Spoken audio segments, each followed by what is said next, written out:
Assalamualaikum warahmatullahi wabarakatuh. Selamat pagi semuanya. Selamat pagi, Pak. Waalaikumsalam warahmatullahi warahmatullahi wabarakatuh.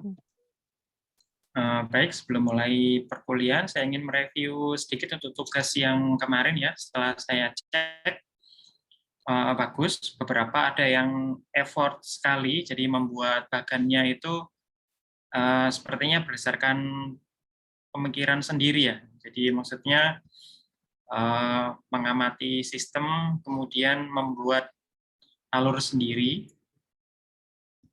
seperti yang siapa tadi yang saya contohkan. Misalnya ini seperti kayak Mbak Ayu Eka ini kayaknya membuat grafiknya sendiri, benar ya? Untuk e-commerce ini. Siap, iya Pak. Ya, beberapa ada yang cuma copy paste juga nggak apa-apa sih, yang penting paham. Kalau ditanya bisa menjelaskan. Terus ketika mengumpulkan, di filenya itu tolong dikasih nama. Jadi ada beberapa yang filenya hanya dikumpulkan, tidak ada namanya. Nanti saya kan kalau download di e-learning, itu filenya aja yang ke-download ya. Jadi kalau misalkan mau memberi nilai, saya harus nyari lagi nanti di e-learning-nya.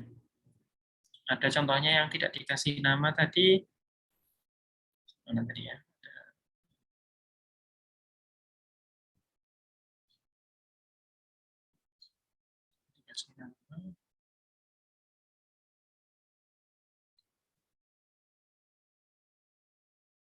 Nah, ini seperti Mbak Deva Amanda ini, di filenya nggak dikasih nama di file.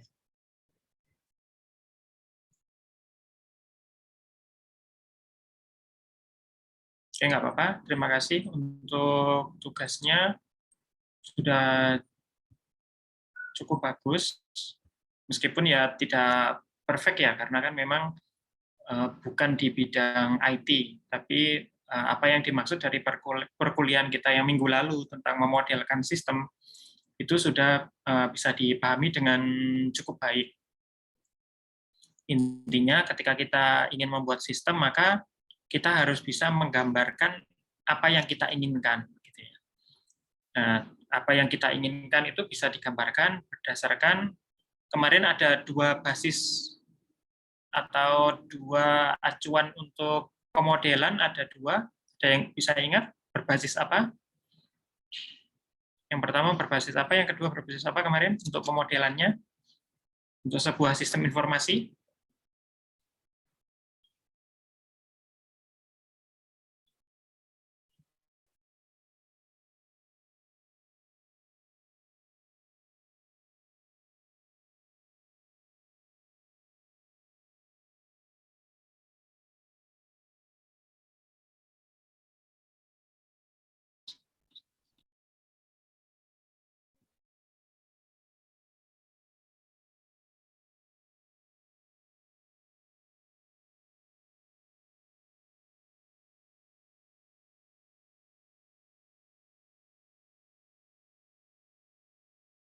Contohnya, coba saya tanya ke Mbak Alivia. Alivia Kalsela ada?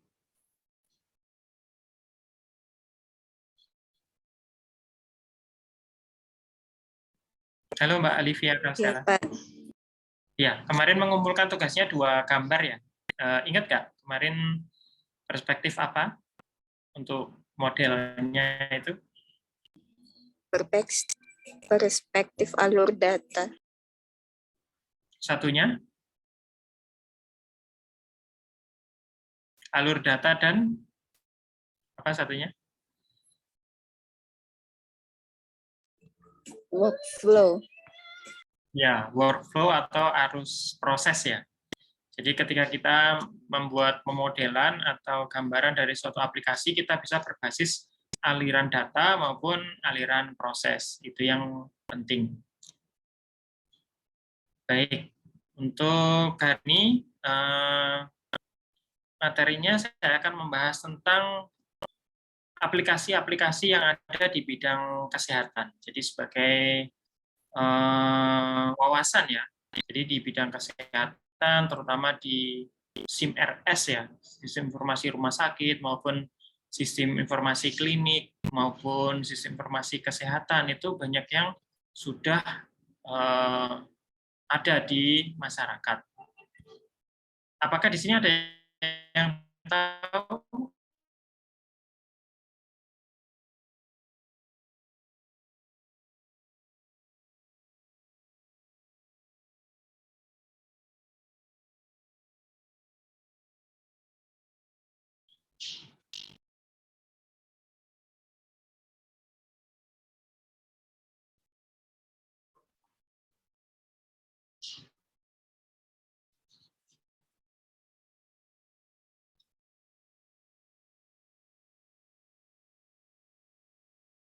Ada yang bisa bantu?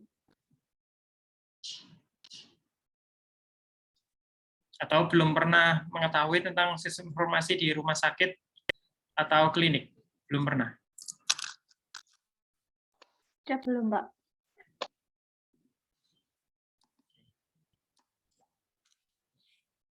Oke, di sini sebagai wawasan ya, saya akan coba menjelaskan atau menginfokan ya, lebih banyak menginfokan produk-produk sistem informasi di klinik kesehatan atau rumah sakit yang banyak berkembang di masyarakat kita. Nah, sebelum kita mengetahui tentang sistemnya itu ada apa aja yang banyak digunakan, kita perlu mengetahui sebenarnya apa sih yang diperlukan ketika kita mau menerapkan sebuah sistem ya. Jadi misalkan sebuah rumah sakit, sebuah klinik, sebuah usaha ketika akan menerapkan sebuah aplikasi atau sistem apa aja yang diperlukan. Nah, tentunya beberapa hal yang akan saya sampaikan ini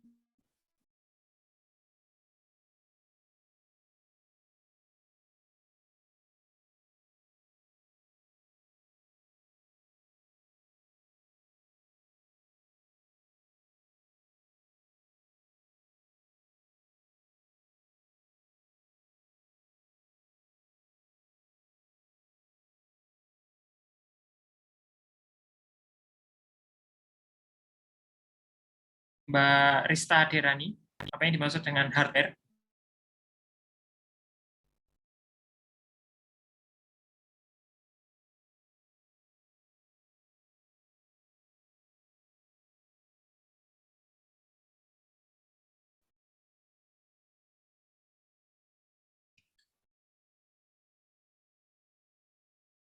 Maaf ya, sempat terputus ya tadi. Oke, sebelum menerapkan sebuah aplikasi di suatu instansi atau di suatu rumah sakit atau di suatu klinik, ada beberapa hal yang harus kita siapkan ya. Ada beberapa hal yang harus kita siapkan. Yang pertama yaitu keberadaan hardware. Nah, hardware ini apa yang dimaksud dengan hardware? Mbak Rista Derani, apa yang dimaksud dengan hardware?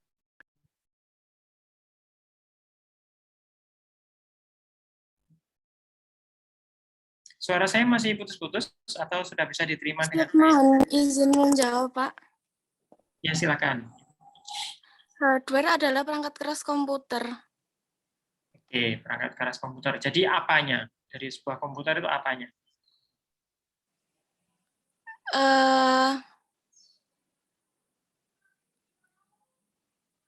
Datanya, Pak. Oh, datanya. Hardware kok. Masa datanya? Hardware itu fisiknya. Jadi Oh yang iya, Pak. Mohon maaf. monitornya, keyboardnya, mouse-nya, CPU-nya, power supply-nya. Nah, itu hardware. Yang dimaksud dengan hardware itu ya. Fisik komputer itu sendiri itu yang dimaksud dengan hardware, ya. Jadi fisiknya itu harus disediakan dulu. Kalau misalkan kita mau menerapkan aplikasi terus ditanya orang, lah komputernya mana? Oh, komputernya belum ada. Ya nggak mungkin toh. Nah, itu jadi fisiknya dulu, komputernya. Cara mendapatkan hardware gimana caranya?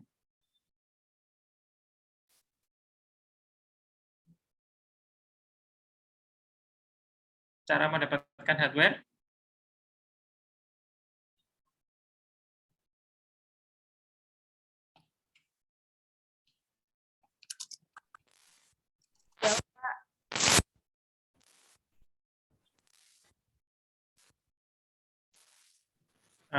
Saya tanya ke Mbak Eklima. Gimana cara mendapatkan hardware, Mbak Eklima?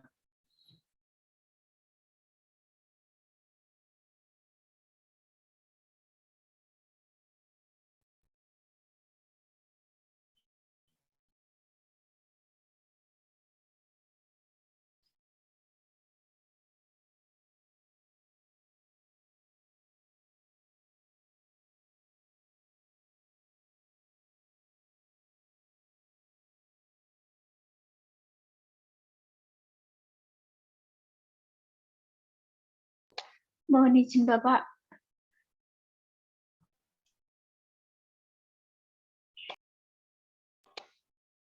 Ya, Mbak Wahyu, silakan. Mohon izin untuk atas nama Eklima Mawada ini tidak ada di kelas D3 Kebidanan, Pak. Terus kok bisa join ke kelas ini ya? Saya kurang tahu, Pak, itu siapa. Oke, saya taruh di waiting room. Oke, udah.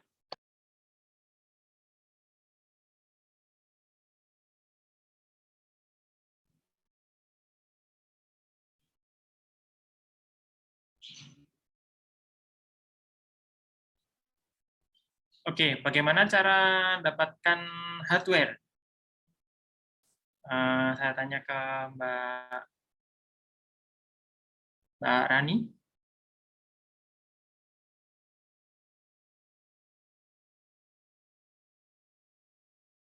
Mbak Rani Puspita Dewi, monitor Mbak.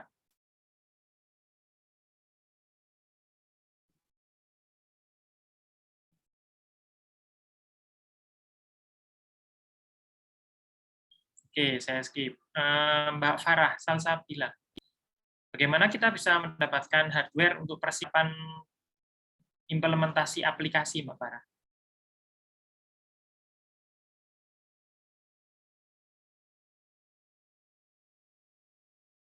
Siap, Pak.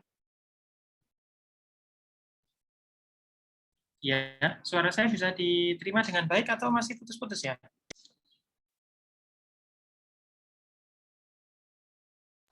Siap, jelas, Pak. Jelas ya? Oke, pertanyaan saya, kalau misalkan kita mau menerapkan sebuah aplikasi, kita memerlukan hardware. Bagaimana cara mendapatkan hardware tersebut?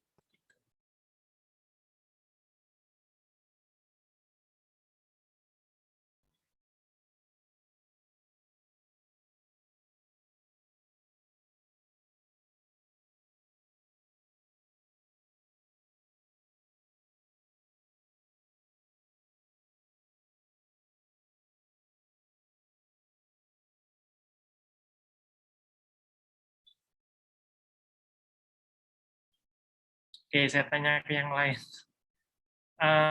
Coba ke Mbak Puji deh. Mbak Puji Setioningsi, monitor Mbak. Iya, iya Pak. Ya, kalau misalkan kita mau menerapkan aplikasi nih, kita memerlukan hardware. Kira-kira gimana cara kita memperoleh hardware untuk aplikasi tersebut?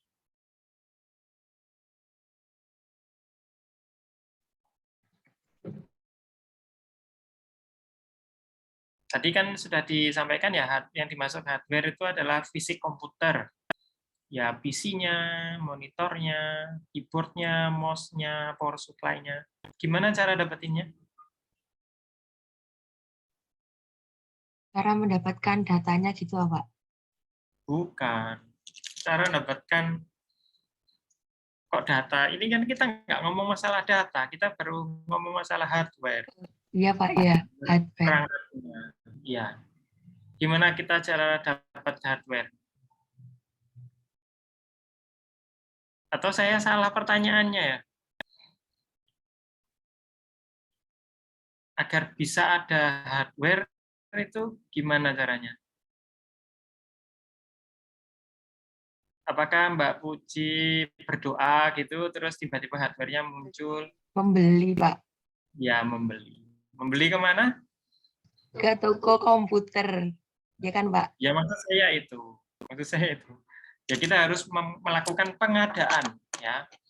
Pengadaan perangkat keras. Memang jadi hardware itu harus dibeli. Dan biasanya biaya dari hardware itu adalah di luar dari biaya aplikasi. Nah, sedangkan yang kedua, setelah hardware-nya udah ada nih, komputernya sudah ada. Terus kita perlu software, ya, atau perangkat lunak. Nah, kalau software, gimana cara dapetin software-nya?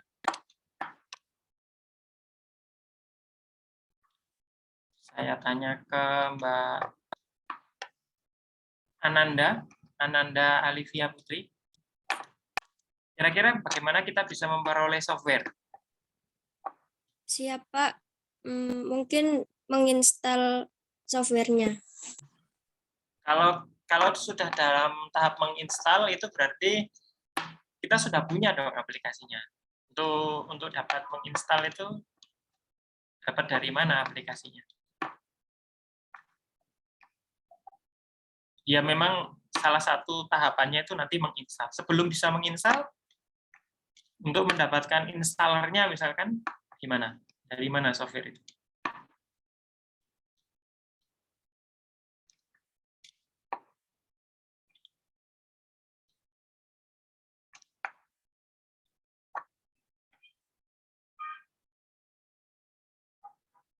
Gimana Mbak Nanda?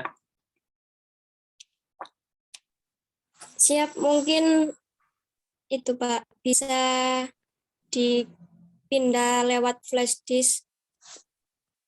Oke, itu berarti softwarenya ada di tempat lain, terus kita mau copy ke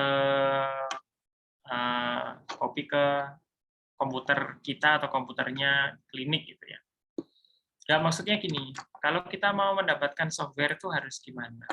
Ini sepertinya di sini berarti kebiasaan pakai software gratisan semua atau pakai software download gitu ya. Maksud saya itu untuk mendapatkan software mungkin bisa download yang versi gratis atau kita membeli dari vendor software ya, vendor software atau penjual software. Atau kita juga bisa beli ya di toko-toko komputer, itu banyak menyediakan software juga yang original. Nah, itu cara mendapatkan softwarenya. Itu kalau kita kemarin cerita, itu adalah jenis software yang generik ya, yang siap dipakai. Tapi ada juga software yang bersifat custom. Kalau software yang bersifat custom tidak ada di pasaran secara umum, kita harus meminta seorang programmer atau perusahaan pengembang software untuk membuatkan atau mengembangkan.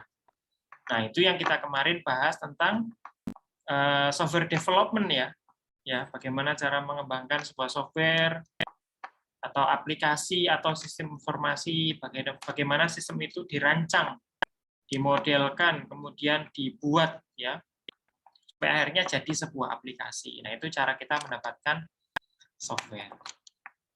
Terus yang ketiga ada brainware. Nah, apa yang dimaksud dengan brainware ini? Coba saya tanyakan ke apa yang dimaksud dengan brainware ke Mbak Puput.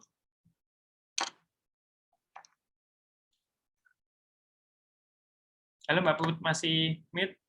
Nggak dengar saya. Siap, izin Pak. Orang yang menggunakan. Orang yang menggunakan aplikasi. Biasanya disebut apa juga? Orang yang mengoperasionalkan itu?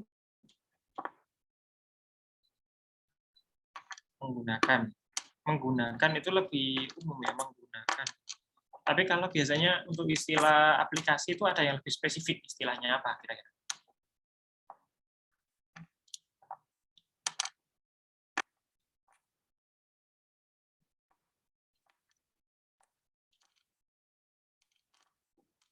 Benar sih, yang orang yang menggunakan itu benar. Cuman ada istilah lain yang biasanya lebih spesifik?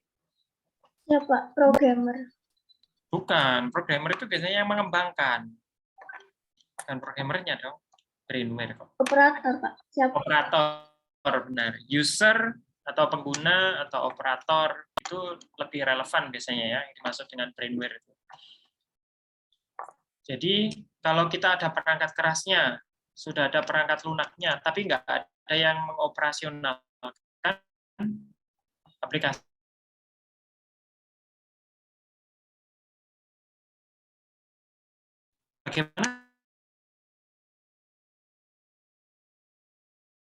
Bagaimana kita bisa mendapatkan brainware? Mohon izin Pak, suaranya putus-putus Pak. Bentar ya. Saya pakai wifi-nya hotel ini kayaknya karena saya pakai gratisan. Bentar saya tethering aja.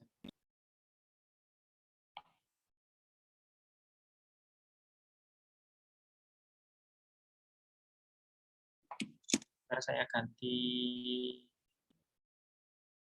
koneksi dulu.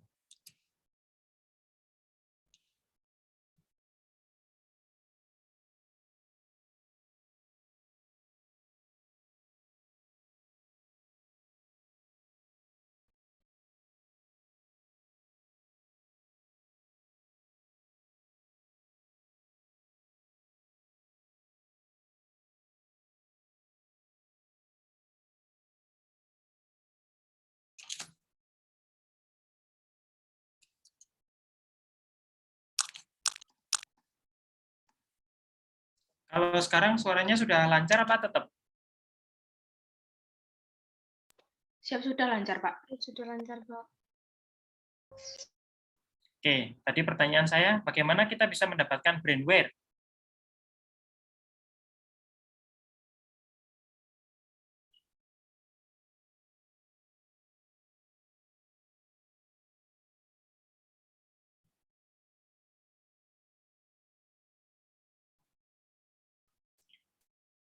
Saya tanya ke Mbak Wahyu deh. Bagaimana Mbak kita bisa dapat brainware? Izin menjawab Pak, mungkin kita mencari seleksi orang yang pandai mengoperasikan komputer Pak. Petunjuk. Oke, benar. Dengan seleksi atau dengan rekrutmen ya. Jadi kita harus merekrut orang yang khusus. Nanti dia tugasnya untuk menginput data atau menjalankan aplikasi. Karena adanya sebuah sistem, adanya perangkat, tanpa operator yang input data, ya nggak ada gunanya aplikasi tersebut ya kalau nggak digunakan. Percuma juga. Ada sistem e-learning, tapi dosennya nggak pakai e-learning. Ya mubazir, udah keluar dana banyak. Ada sistem siakat kampus, smart kampus, tapi absensinya masih manual. Ya ngapain? Gitu. Nah, itu brainware. Nah, jadi disebut dengan SDM-nya. Ya. Bisa kita nyebutnya dengan SDM-nya atau operatornya, yaitu dengan cara rekrutmen. Kalau misalkan bukan merekrut orang yang baru, ya kita manfaatkan tim yang sudah ada yang kompeten ya, yang kompeten untuk mengoperasionalkan agar nggak salah-salah entry-nya. Karena komputer itu punya sifat gigo ya, gigo. Nggak usah ditambahi low belakang. Gigo, gigo itu gold in, gold out, garbage in, garbage out. Gold in, gold out, emas yang dimasukkan maka emas yang dihasilkan. Garbage in, garbage out, sampah yang dimasukkan maka sampah yang dihasilkan. Jadi maksudnya kalau data yang diinput itu bagus, nanti laporannya juga bagus. Nah sebaliknya kalau yang data diinput itu asal-asalan, ya nanti laporannya ya nggak bakal valid seperti itu ya. Itu aplikasi. Makanya peran SDM atau brainware ini penting. Kemudian yang keempat SOP. Pernah dengar istilah SOP? Siap, pernah Pak. Ya, apa kepanjangan SOP? Izin menjawab, standar operasional. Ya, standar operasional atau standar operating procedure. Benar. SOP. Biasanya SOP itu berisi apa?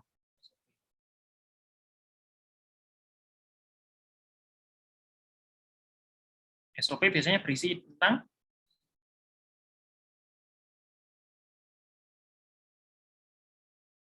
Izin menjawab, Pak, tentang kebijakan, Pak. tentang kebijakan, lebih spesifik lagi. Biasanya kalau kebijakan itu banyak, bisa peraturan, bisa apa. Kalau SOP itu apa sih biasanya? SOP penanganan, misalkan SOP penanganan bayi prematur. Nah, itu isinya apa? Bukan Izin kebijakan. menjawab, Pak. Apa? Mungkin alur kerja atau cara kerja. Ya, bisa. Jadi cara kerja, alur kerja, atau urutan yang harus dilakukan. Benar ya? SOP. SOP itu harus urut atau bisa tidak urut? SOP. Siap harus urut, Pak. Harus urut, ya benar. Jadi biasanya SOP itu berisi tentang pekerjaan yang harus dilakukan dan dia terurut dari 1 sampai sekian atau A sampai ini dan harus dilakukan sesuai SOP. Jadi kalau misalkan ditanyakan ada malpraktek gitu ya, ya karena menjalankan tidak sesuai prosedur, itu berarti tidak sesuai urutan yang benar ya. Harusnya langkah 1, langkah 2, baru langkah 3, tapi dilakukan langkah 3 dulu tanpa langkah 1 dan langkah 2. Nah, itu berarti tidak sesuai SOP, benar ya. Nah, termasuk mengoperasionalkan aplikasi. Nah, di sistem ada hardware-nya, ada software-nya, ada brandware-nya, harus dibuat SOP juga agar aplikasi tersebut digunakan sesuai dengan standarnya. Ya, kalau aplikasi itu digunakan tidak sesuai ya nanti hasilnya akan berbeda seperti itu ya. Harus ada SOP-nya. Jadi sebenarnya aplikasi itu dibuat untuk mengawal SOP agar dijalankan sebagaimana mestinya. Nah, itu yang benar. Kemudian yang kelima yaitu adalah data yang valid ya. Jadi ketika kita sudah memiliki SOP harus diinput kan datanya ya. Yang diinput itu harus data yang benar, tidak boleh data asal-asalan. Karena sifat sistem yang GIGO tadi itu, built in, built out, garbage in, garbage out. Maka keberadaan data yang valid sebagai input aplikasi sangat menentukan untuk sebuah aplikasi itu bisa menghasilkan laporan yang valid pula.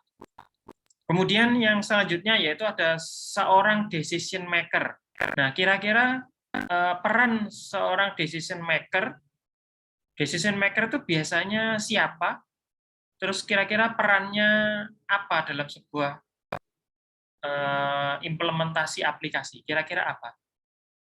Decision maker. Coba saya tanya ke Mbak Wafdatul. Apa yang dimaksud dengan decision maker itu kira-kira itu siapa dan perannya apa dalam implementasi aplikasi, Pak?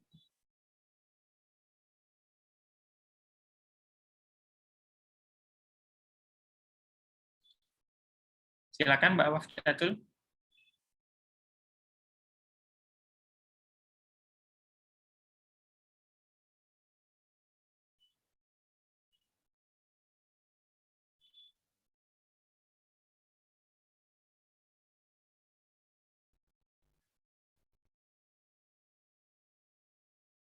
Halo, Mbak Wafdatul, monitor.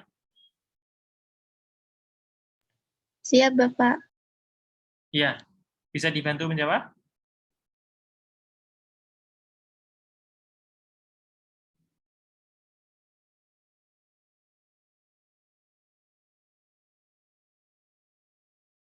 Mohon izin pengambilan keputusan. Iya, ya memang benar. Decision maker itu seorang pengambil keputusan. Enggak, maksudnya biasanya pengambil keputusan itu siapa? Kemudian perlunya apa dalam sebuah implementasi aplikasi? Kok perlu seorang decision maker? Kira-kira kenapa?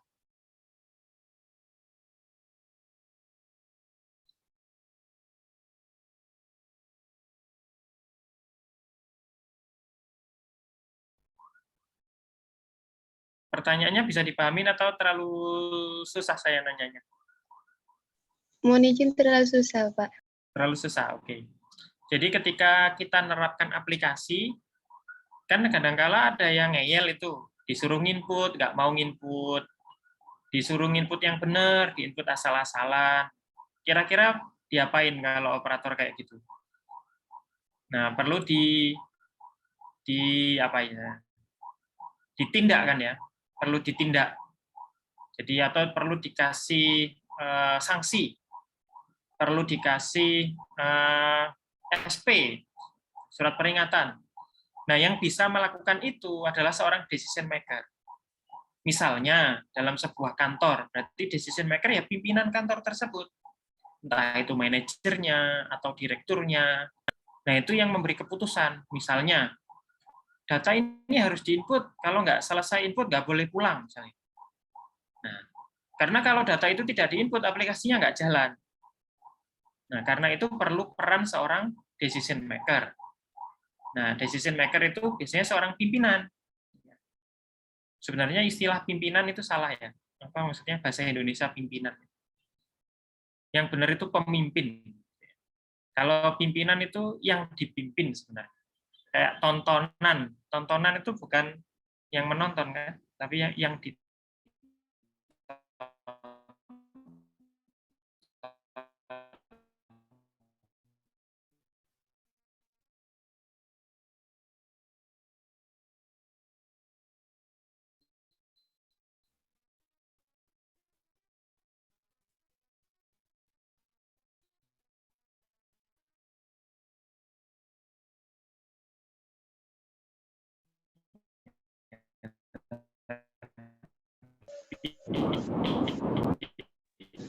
Mohon izin suaranya putus-putus, Bapak.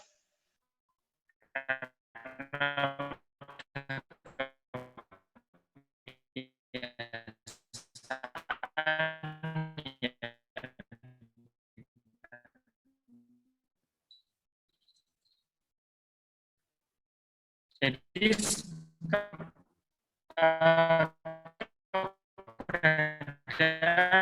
decision maker itu perlu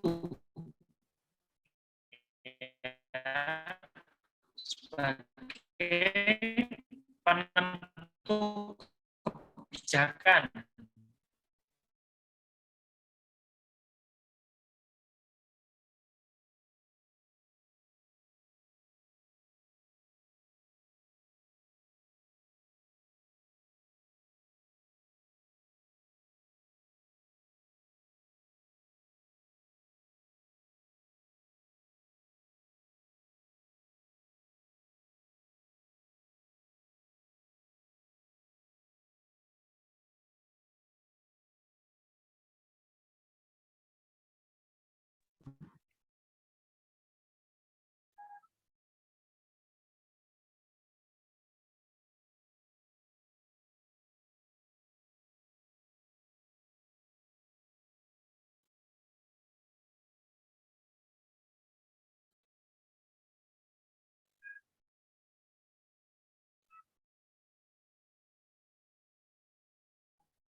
Mohon izin, Mbak, nggak ada suaranya ya, Mbak? Siap, iya Bu. Bapaknya masih terkendala jaringan. Ya, terima kasih Mbak Wahyu. Mohon izin PJMK, Ibu nggak berseragam ya, soalnya di jalan. Terima kasih Mbak. Siap Bu.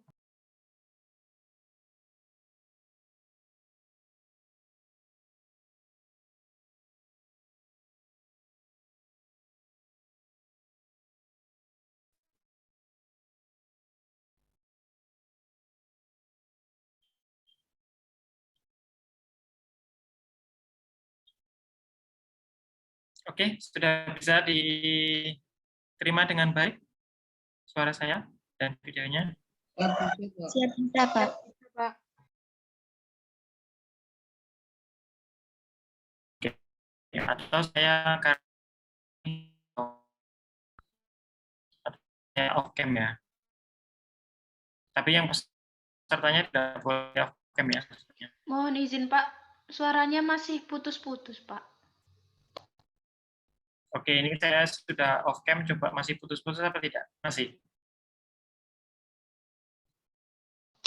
Siap, sudah jelas Pak. Masih putus-putus? Siap, sedikit putus-putus Pak. Oke.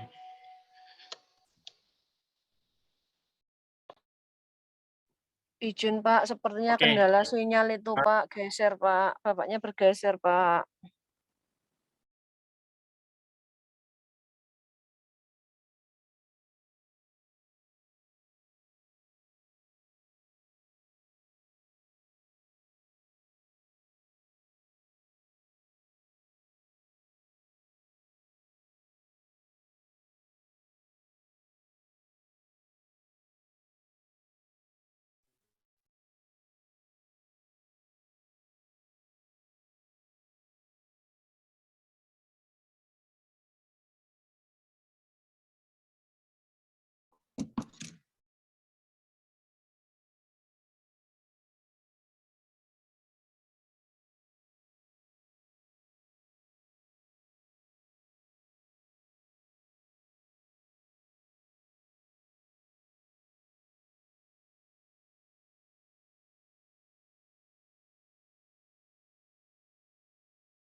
Oke, bisa dilanjutkan ya. Mungkin saya agak percepat aja ini.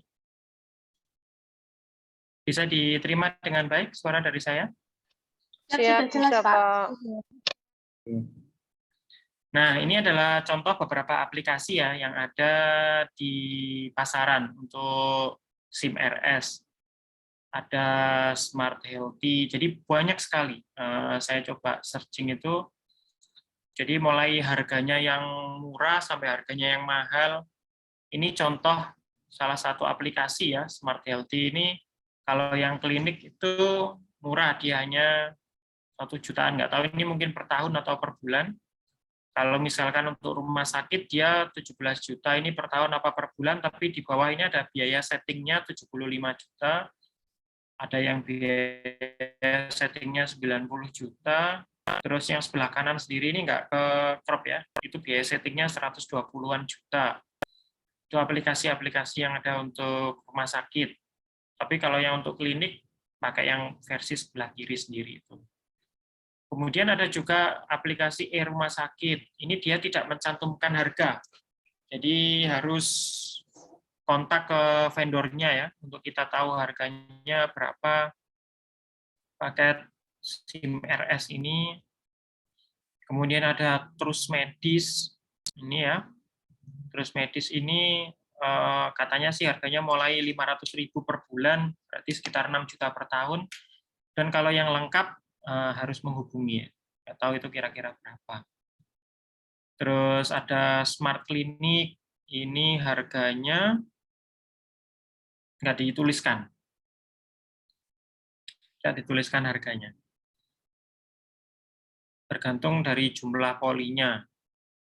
Terus ada Vimedis, Vimedis ini mulai 800.000 per bulan.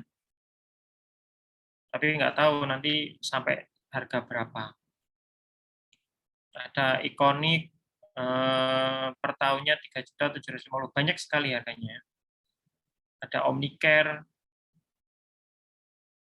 seperti ini. Ada InnoClinic, harganya juga macam-macam ya. Nah, nanti ini akan saya share slide-nya di e-learning.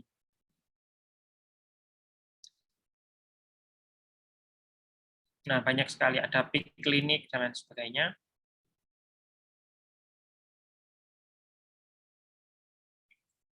Nah, itu nanti akan saya share. Itu adalah jenis-jenis aplikasi. Nah, nanti dari masing-masing aplikasi itu, kan kita bisa mendaftar ya, untuk mendapatkan demo atau trial, atau uji coba di aplikasi tersebut. Jadi di aplikasi yang tadi saya share itu, bisa mendaftar untuk mendapatkan demo atau trialnya. Nah, tugasnya, silakan pilih aplikasi kesehatan itu yang mana aja terserah, mendaftar di Mohon maaf sana, Bapak, Izin, Pak, Bapak suaranya terus izin putus-putus Bapak. mencoba mendapatkan akun demonya. Terus nanti ketika mencoba akun demonya tersebut gimana? Mohon izin Pak, putus-putus nggak dengar sama sekali Pak. Petunjuk Pak.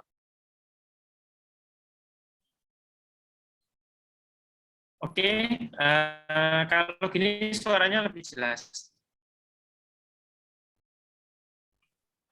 Mohon izin Pak, diulang Pak, tidak dengar sama sekali yang tadi disampaikan sama Bapak.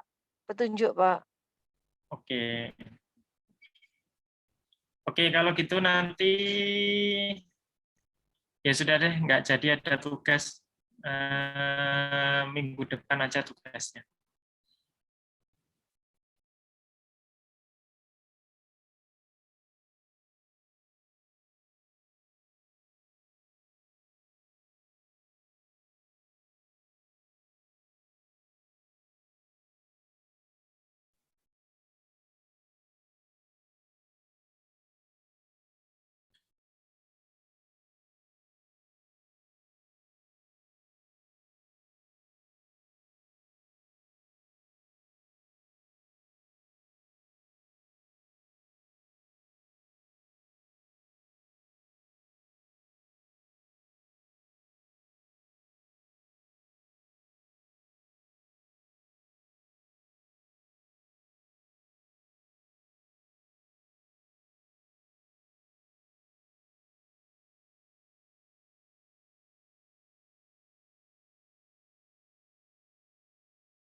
Oke, suaranya sudah bisa diterima dengan baik.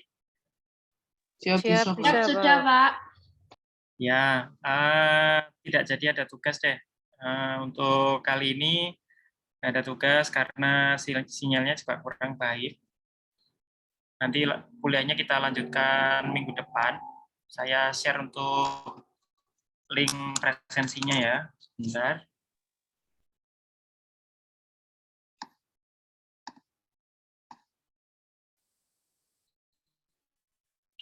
Kita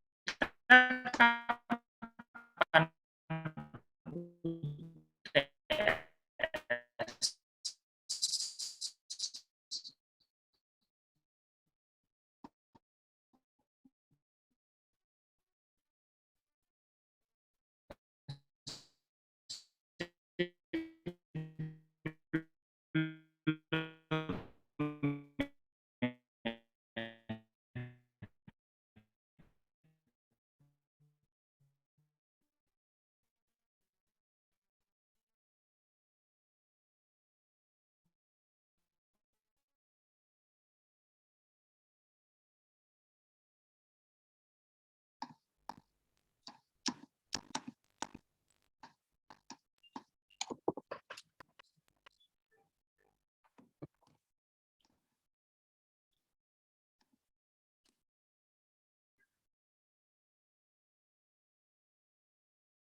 link presensi ada di kolom chat ya. Silakan dilakukan presensi.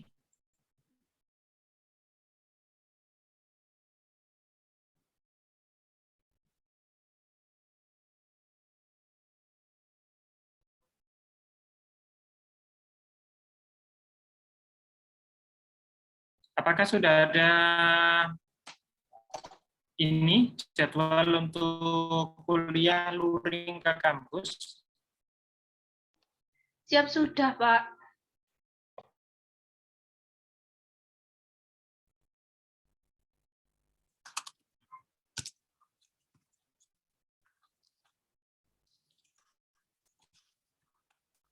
Kapan rencana ada kuliah luring kampus?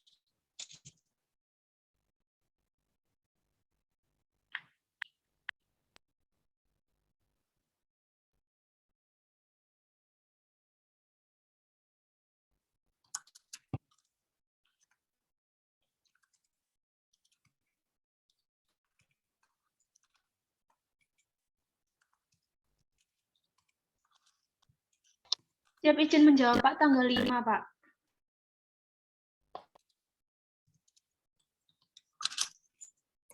Lima itu hari apa?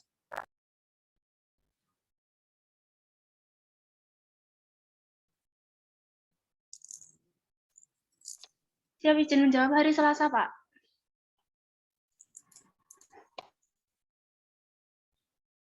Hari Selasa.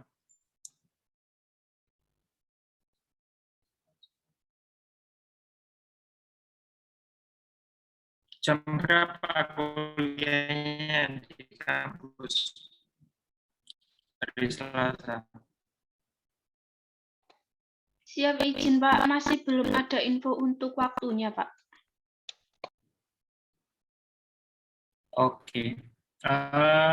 Ini mata kuliah apa? Dengan dosen siapa hari Selasa?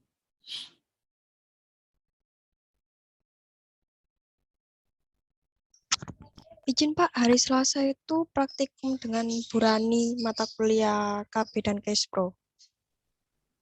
Oh, tapi belum tahu dari jam berapa sampai jam berapa ya? Siap, iya belum Pak. Oke deh, nanti kalau sudah ada info tolong saya diberitahu ya. Mungkin bisa kita jadwalkan waktu itu sekalian kuliah IT di lab komputer ya. Siap, iya Pak. Oke, presensinya sudah semua. Siap sudah, Pak. Siap sudah Pak.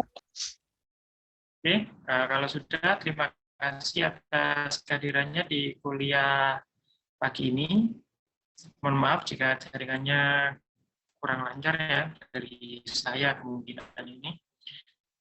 Kita lanjut lagi untuk pertemuan minggu depan.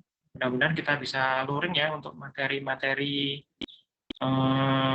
komputer ya di lab komputer. Terima kasih, sampai jumpa. Saya akhiri untuk kuliah hari ini. Assalamualaikum warahmatullahi wabarakatuh.